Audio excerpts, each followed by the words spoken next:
Welcome to Deaf Education Unleashed. I'm your host, Christina Pinkney.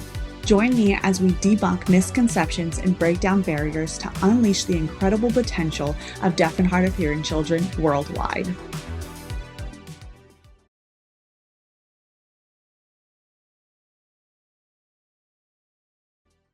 Okay, we are back today with Brenna Brillhart, and we are going to continue talking about the Texas Deaf Child Bill of Rights.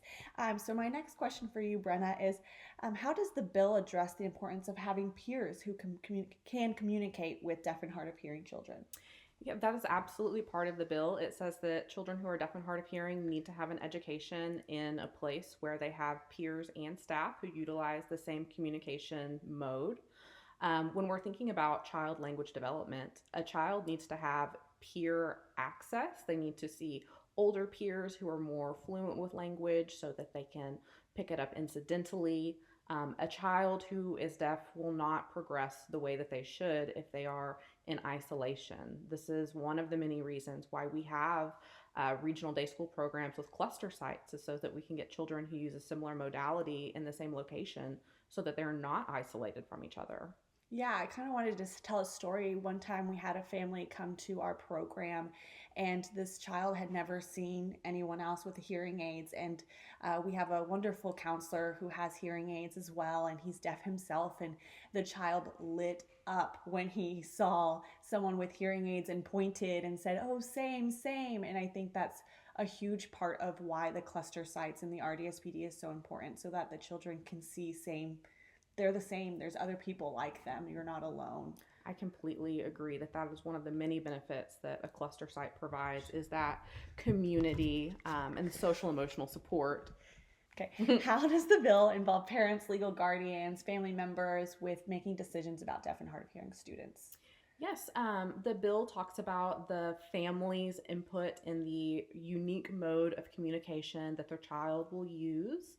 It's important to note that communication modes are unique. They can be different receptively and expressively. Mm-hmm. It states that it needs to be respected, developed, and used. Now, there is legal precedence for parents who have requested their child be educated in a setting that uses sign language.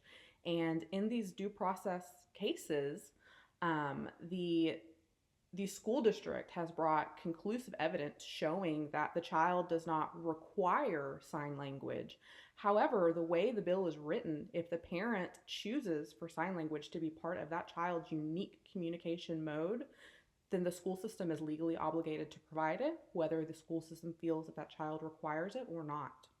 Yeah, so I would love to expand more on this because that's, I think, a struggle with a lot of different educators where they put communication in one bubble and it's not. It's two. We have receptive and expressive. And so some students might expressively communicate differently than they receptively communicate. So can you give us an example of something you've experienced? Yeah, I have worked with many children who have parents who have had them in speech therapy from a young age, speech inside school, speech outside school, and they have developed oral language skills to the extent that they are able to communicate using oral language effectively. However, we can't teach deaf children to hear the same way we teach them to speak. So I have seen children in classrooms who are using an interpreter receptively because they understand sign language, and that's how they are able to access their education. But expressively, when they're participating in classroom instruction, they may be more comfortable using spoken language.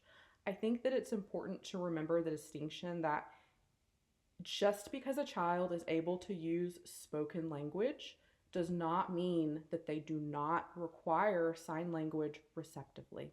Yeah, and how about students with autism? What would you say about those students who maybe receptively use ASL, but we're not seeing anything expressively? Yeah, I think that this is a group of children that is often underserved. I hear a lot of people who are not quite in the know make comments like, oh, well, that child doesn't use sign, they don't sign. Well, just because a child is not using sign expressively does not mean that they require it receptively. And just like hearing children with autism, they have a variety of different expressive modalities.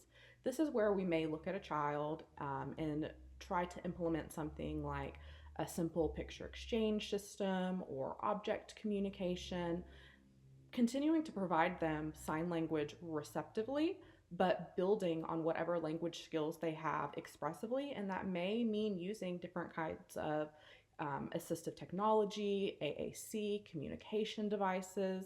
But just because that child is not producing sign expressively does not mean they don't need it receptively. Yes, and I would say that includes students maybe in wheelchairs or disabled that might not be able to expressively communicate in sign language as Yes, well. absolutely. I have seen students who are deaf and hard of hearing but have additional mobility issues that are impacting fine motor skills and gross motor skills.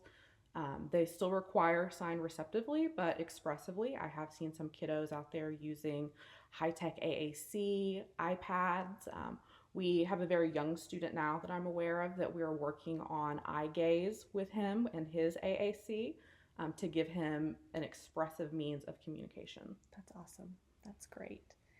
Okay, so can you share with me some personal stories or experiences that you have been impacted by the Texas Deaf Child Bill of Rights? Oh my goodness. I got into deaf education to work with deaf children, and now I'm in deaf education, and my focus and passion truly is children who have deafness and disabilities, deaf disabled children, specifically including children who are deaf blind. And it is very challenging when I see a child or I have a parent contact me about their student, or I have a medical doctor in the outside world contact me about their patient, and the challenges that the school district is putting between the family, that child, and that child's success. It's very unfortunate that many children who are deaf disabled, the education system looks at them as they may not learn sign language, so we should not bother to teach them sign language. Or they have no communication intent, which every child has a communication intent. Yes, I can't believe anyone would say that about a child. These kids have big stories that they want to tell us and need to tell us, and we need to provide them an avenue to do so. Most definitely, most definitely. So how do you think parents and our listeners can use the Texas Deaf Child Bill of Rights to help them with any situation that they're in? So I would recommend that parents, educators, anyone listening to this, find it. We'll provide you the link and then read it. You will likely find yourself in a position where you are advocating for your child, and you may be in an ARD committee where you are the only person who knows what the Texas Deaf Children's Bill of Rights says. So if you can walk into that ARD meeting and say, this is the law, and the law says my child has a right to develop proficiency in this language, and my child has a right to a placement where that language is used by peers and staff. It is a very clean-cut way to advocate for your child based on what the law says. That's awesome. Well, thank you, Brenna. Thank you for sharing that. And for our listeners, it will be linked in Instagram and our YouTube channel, so feel free to go find it there. Thank you.